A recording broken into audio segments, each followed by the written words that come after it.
Blood drops stained the pristine snow, creating a haunting trail that wildlife ranger Mark Sullivan would never forget. Each crimson mark led him deeper into the Montana wilderness on that bitter January morning. The temperature had plunged to 20 below zero, and the wind howled through the trees like a mournful cry. But it was another sound that made Mark's heart stop a single whimper, barely audible above the winter storm. What he discovered in that snow-covered clearing would change his life forever. There, curled into a tight ball of matted fur and fading hope, lay a bear cub no older than 3 months. Its small body trembled violently against the merciless cold, and its eyes, glazed with pain, held a look that transcended the barrier between human and animal, a plea for help that struck straight to Mark's soul. The signs of trauma were everywhere. Gashes marked the cub's side, where predators had tried to claim an easy meal, and its emaciated frame told a story of weeks without proper food. Mark had seen death in these mountains countless times before, each one a reminder of nature's harsh law of survival. But something about this tiny fighter sparked a fierce protectiveness he had never felt in his 15 years as a ranger. Time slipped away like the snowflakes melting on his gloves. The cub's breaths grew shallower with each passing second, creating small clouds in the frigid air. Mark knew touching a wild animal, especially a bear, went against every protocol in the Ranger Handbook. Yet as he watched the life slowly ebbing from this innocent creature, protocol seemed meaningless against the weight of his conscience. With trembling hands that had nothing to do with the cold, Mark made a decision that would set in motion an extraordinary journey of survival, bonds forged in desperation, and a reunion that would eventually bring tears to the eyes of millions. As he wrapped his thermal emergency blanket around the cub's freezing body, he whispered a promise that would echo through the years. "Fight, little one. Just fight." Little did Mark know, this moment of compassion in the unforgiving wild would create a connection so powerful it would challenge everything we thought we knew about the relationship between humans and wild animals.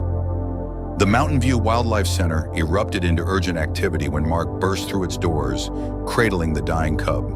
The bundle in his arms barely moved now, and the weak pulse beneath his fingers served as a terrifying countdown. A team of veterinarians led by Dr. Sarah Chen immediately transformed their medical bay into an intensive care unit for their smallest patient. The next 72 hours tested the limits of both human dedication and animal resilience. The cub, whom the staff named Spirit for his unwillingness to give up, teetered between life and death. His body temperature had dropped to dangerous levels, and infection raged through his small frame. Every hour brought a new crisis: failing kidneys, irregular heartbeat, pneumonia. The medical team worked in shifts, but Mark refused to leave. He stayed by Spirit's side, his ranger duties temporarily reassigned. Hour after hour, he sat next to the incubator, talking softly about the forest where he had found him, about the mountains, about life. Sometimes in the quiet hours of the night, when even the machines seemed to hum more softly, Mark would gently stroke Spirit's fur through the medical gloves, willing his own strength into the tiny body fighting so hard to survive. On the fourth day, when exhaustion had carved deep lines into every face at the center, Spirit opened his eyes. It was a moment that stopped time, his gaze clearer now but still filled with pain, fixed directly on Mark. In that instant, something profound passed between them, something that went beyond the normal boundaries of human and wild animal. Spirit lifted his head slightly, and for the first time since his rescue, tried to move toward the human who had saved him. Dr. Chen called it a miracle. Spirit's blood work started showing improvement, and his fever finally broke. But the greatest transformation was in his spirit. Despite his trauma and natural instincts, the young bear began responding to Mark's presence in unprecedented ways. When Mark spoke, Spirit's ears would perk up. When Mark entered the room, the cub's eyes would follow him. It was as if he remembered not just the rescue, but every hour Mark had spent willing him to live. The staff watched in amazement as this connection deepened. They had seen many animals recover at the center, but never had they witnessed such a profound bond form between a wild creature and a human. While they celebrated Spirit's improving health, they also worried. Getting too attached to humans could be dangerous for a bear who would eventually need to return to the wild.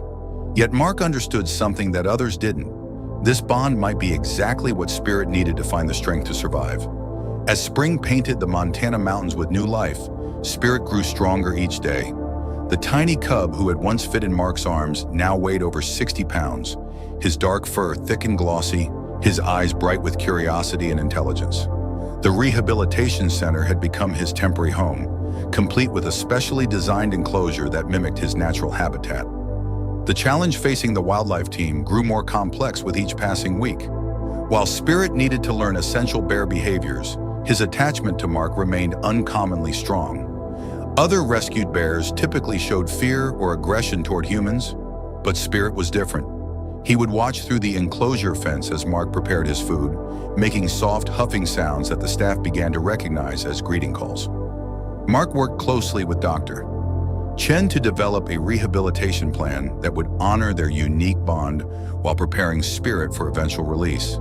They used innovative techniques, hiding Spirit's food throughout the enclosure to encourage his natural foraging instincts. Mark would demonstrate from outside the fence how to tear apart logs to find insects, and remarkably, Spirit would imitate him. The bear's intelligence amazed everyone at the center.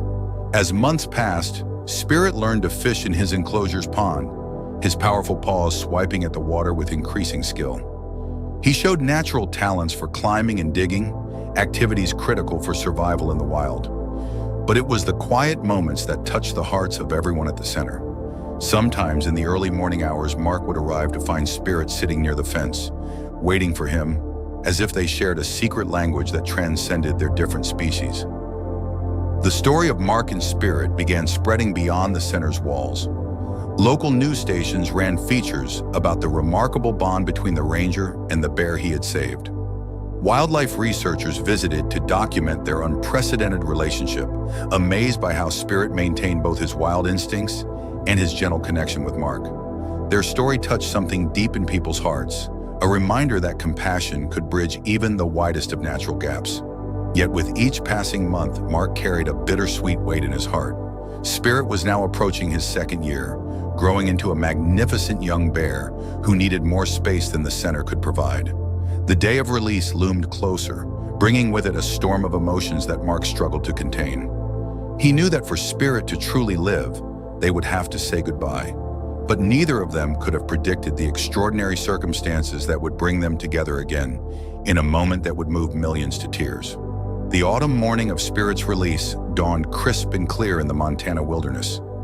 Golden sunlight filtered through the changing leaves, but the beauty of the day stood in stark contrast to the heaviness in Mark's heart. At 3 years old, Spirit had grown into a magnificent bear, weighing over 400 pounds. His thick brown fur rippled with muscle beneath, and his eyes held the wild wisdom he would need to survive. The release site had been carefully chosen, a remote area deep in the national forest with abundant food sources and far from human settlements. The transport cage sat ready on the back of the center's truck, but getting Spirit into it proved more challenging than anyone had anticipated. Despite years of training, he seemed to sense that something was different today. He paced his enclosure, making distressed sounds that tore at Mark's heart. Only when Mark stood near the cage did Spirit finally enter. The team worked quickly to secure the door, but no one missed the way Spirit's eyes remained locked on Mark throughout the process. The journey to the release site was charged with emotion. Mark rode in the back with Spirit, speaking softly to him one last time, sharing memories of their journey together, from that desperate day in the snow to this moment of bittersweet triumph. The 2-hour drive through winding mountain roads felt both too long and too short. Each mile brought them closer to their final goodbye, and Mark found himself speaking more urgently, trying to compress 3 years of love and care into these last precious moments. He told Spirit about the forest that would become his home, about the streams full of fish, and about the berry patches that would sustain him through late summer. Whether the bear understood, the words didn't matter. It was the gentle rumble of Mark's voice that seemed to keep Spirit calm. At the release site, surrounded by towering pines and distant mountain peaks, the team prepared for the final step. Mark positioned himself to open the cage door. The moment stretched like honey, thick with unspoken emotions. When the door finally swung open, Spirit did not bolt as most bears would. Instead, he emerged slowly, his nose testing the air of freedom. Then Spirit did something that left everyone present in tears. Instead of running for the trees, he turned and walked toward Mark. The wildlife team held their breath, protocols forgotten in this extraordinary moment. Spirit stopped a few feet from his savior and rose slightly on his hind legs, his familiar huffing sound carrying on the mountain air. In his eyes, Mark saw recognition, trust, and something that looked remarkably like gratitude. Mark had been coached for weeks about the importance of sending Spirit away with authority to break their bond for the bear's own safety. But in that moment, his voice failed him. Tears streamed down his face as he whispered, "Go on, buddy. Be free." Spirit held his gaze for one more moment, as if memorizing Mark's face, before finally turning toward the forest. His powerful form disappeared into the undergrowth, leaving only swaying branches and profound silence. The team stood motionless, witnessing not just the release of a rehabilitated animal, but the end of something extraordinary. Even Dr. Chen, who had overseen countless releases, wiped tears from her eyes. The mountains seemed to hold their breath, marking this moment when a remarkable chapter in both their lives came to a close. As the sun began to set, painting the sky in brilliant oranges and pinks, Mark finally turned away from the forest's edge. The drive back to the center was quiet, each person lost in their own thoughts about what they had witnessed. Mark's hand rested on the empty cage, still warm from Spirit's presence.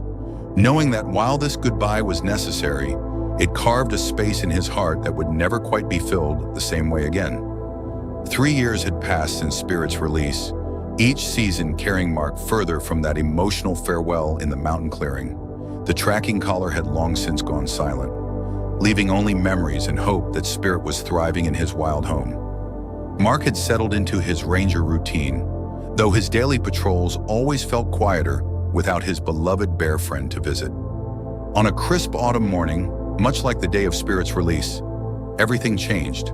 The call came in from a remote research station deep in the national forest. Their cameras had captured images of a massive brown bear living in an unusual territory pattern, circling the same areas where humans occasionally pass through. The behavior was concerning enough that they needed an experienced ranger to investigate.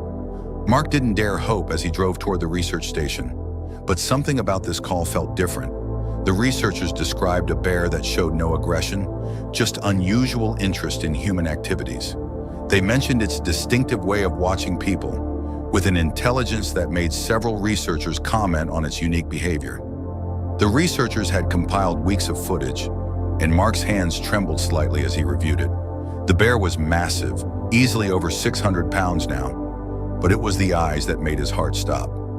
Even through the grainy footage, there was something hauntingly familiar about the way this bear moved, the way it held its head, the careful way it observed the world around it. "We need you to help us assess if this bear poses any risk," the lead researcher explained, showing Mark a map of the bear's territory. Mark's breath caught in his throat.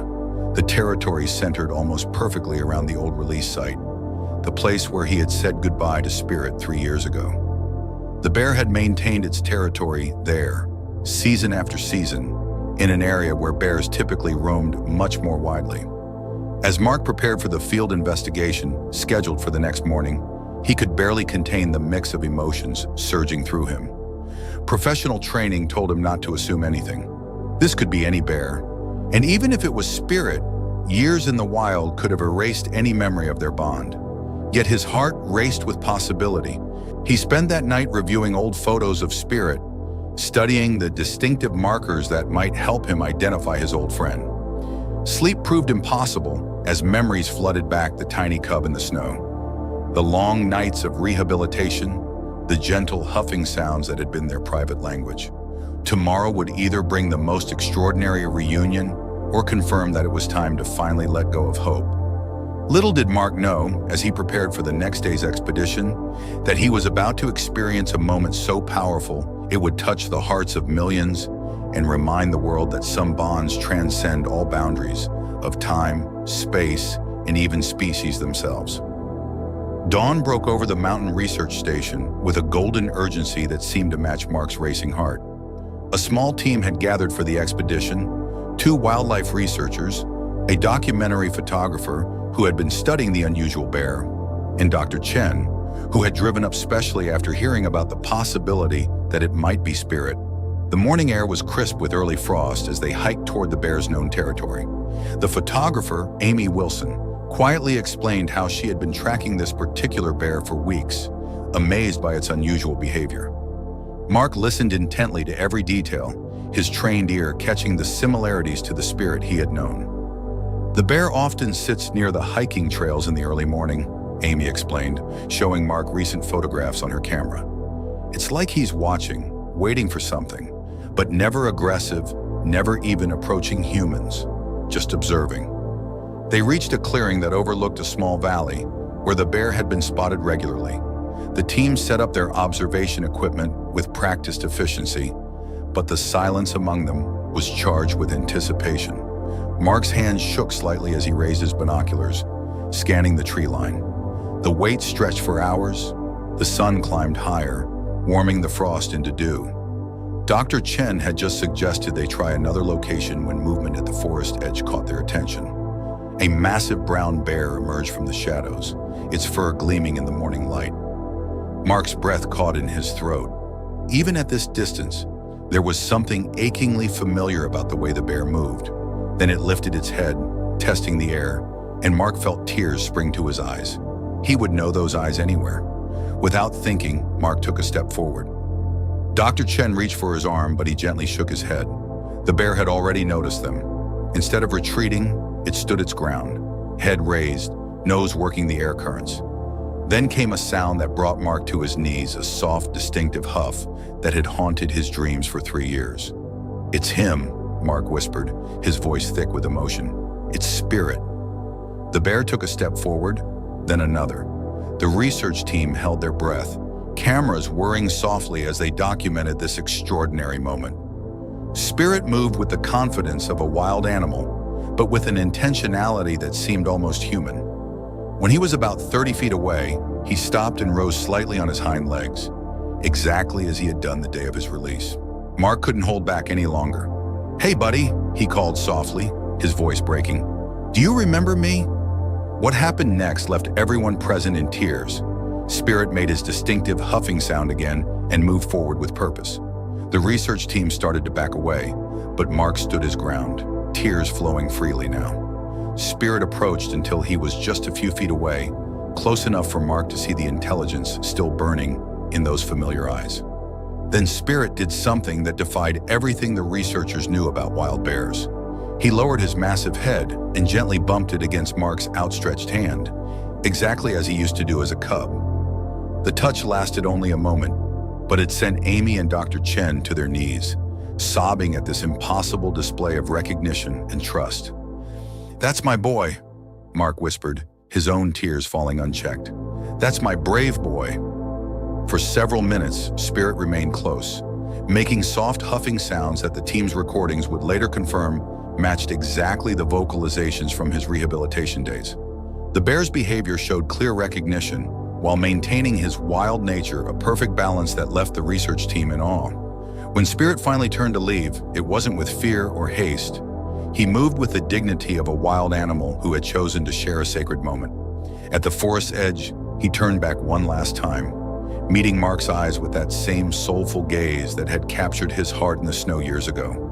The story of their reunion spread rapidly, touching hearts around the world. The video Amy captured went viral, moving millions to tears as they witnessed this extraordinary moment of recognition between a wild bear and the man who had saved him.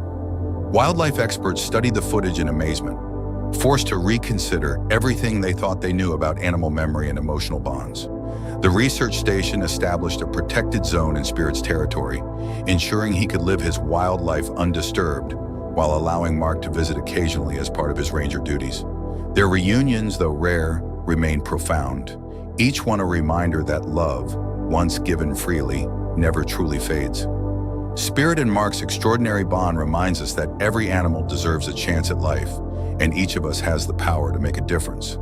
While not everyone will rescue a bear cub from the snow, we can all contribute to wildlife protection in our own way. Whether it's supporting your local wildlife rehabilitation center through donations or volunteer work.